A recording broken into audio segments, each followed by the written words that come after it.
ये है आज की आधुनिक अयोध्या। तो चलिए इसे गहराई से जानने की शुरुआत करते हैं।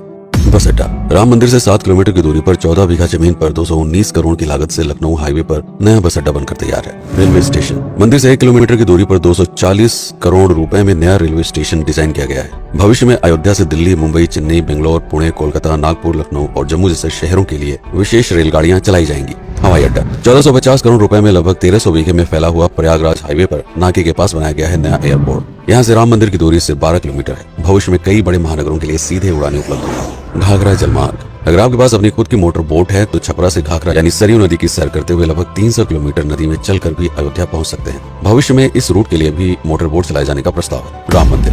अयोध्या के राम मंदिर की कुल कीमत है 1800 करोड़। पूरी तरह बन जाने के बाद अयोध्या का मुख्य आकर्षण होगा। राजस्थान के मशहूर मकराना के पत्थरों से आकार लेते इस मंदिर की अनुमानित उम्र होगी लगभग 1000 साल। 22 जनवरी को पहली मंजिल का उद्घाटन होगा जिसमें राम की बाल्यावस्था की मूर्ति रखी जाएगी। बाकी की 2 मंजिलों का कार्य चलता रहेगा। खजुराहो के मंदिरों की नागर शैली के आधार पर इसे तराशा जा रहा है। मंदिर का कुल क्षेत्रफल 156 एकड़ या 251 बीघा है।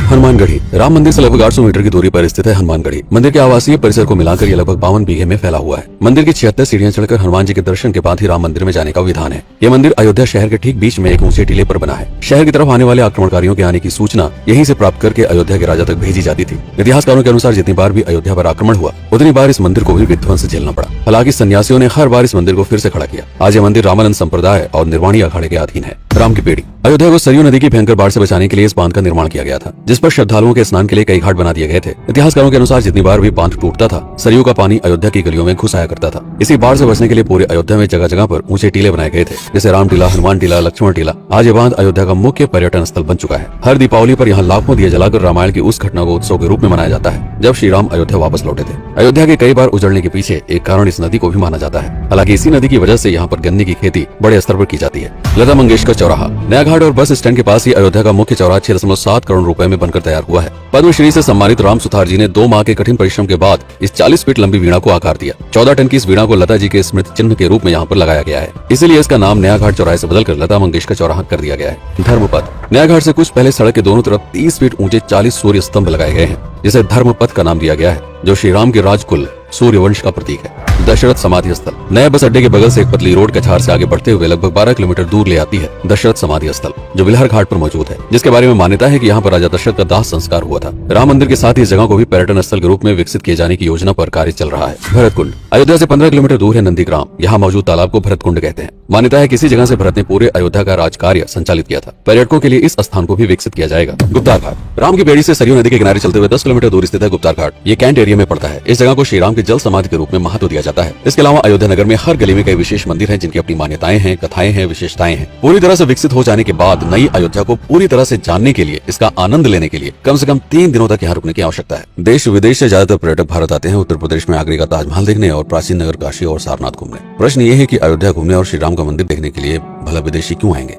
और इसका कारण है भारत में लिखी गई रामकथा की सबसे पहली और प्राचीन पुस्तक रामायण। भारत में रामायण के अलावा कंबोडिया में रीमकेर, थाईलैंड में रामकियन जो कि वहाँ की राष्ट्रीय पुस्तक है, इंडोनेशिया में ककनिक, नेपाल में भानुभक्त रामायण जैसी पुस्तकों में वाल्मीकि की रामकथा से प्रेरणा लेकर इसे अपने अपने देश की संस्कृत के हिसाब से फिर से लिखा गया है। पात्रों के नाम, कुछ नई घटनाओं के अलावा मूल रामकथा सभी में एक जैसी है। इसके अलावा भारत में ही रामकथा को लेकर संस्कृत में 7 संस्करण, हिंदी में 3 संस्करण, गुजराती में 47, उड़िया में 14, तेलुगु में 5, कन्नड़ में 4 और अन्य भाषाओं में लगभग 17 संस्करण मौजूद है। इसके अलावा लिखे गए नाटक, कविताएं आदि को भी अगर मिला दिया जाए तो इस दुनिया में 300 से अधिक तरह से राम कथाएं बार बार लिखी गई हैं। इन सभी राम कथाओं पर कई विशेषज्ञों ने समय समय पर अध्ययन किया और अपने विचार दिए। Father Camille Bulcke, Hermann Jacobi, Wendy Doniger, Edward अल खर्रर, Alf Hiltebeitel, Paula Richman, Aubrey Menon, Ramesh Menon, Radha Vishwanath, Shantanu Gupta, Meenakshi Jain, Lala Sitaram, Swami Gyanananda Saraswati जैसे कई लोगों ने समय समय पर रामकथा को लेकर गहन शोध किया और इसमें छिपे हुए मूल कथा के साथ ही इसके इतिहास को समझने का प्रयास भी किया। रामकथा थी कौशल प्रदेश के द्वारा किष्किंधा और लंका पर विजय प्राप्त करने की पहली बार एक अखंड भारत के निर्माण की। रामायण महत्वपूर्ण इसलिए हो जाता है क्योंकि ये अखंड भारत युद्ध से अधिक व्यक्ति के आदर्शों, सूझबूझ, मित्रता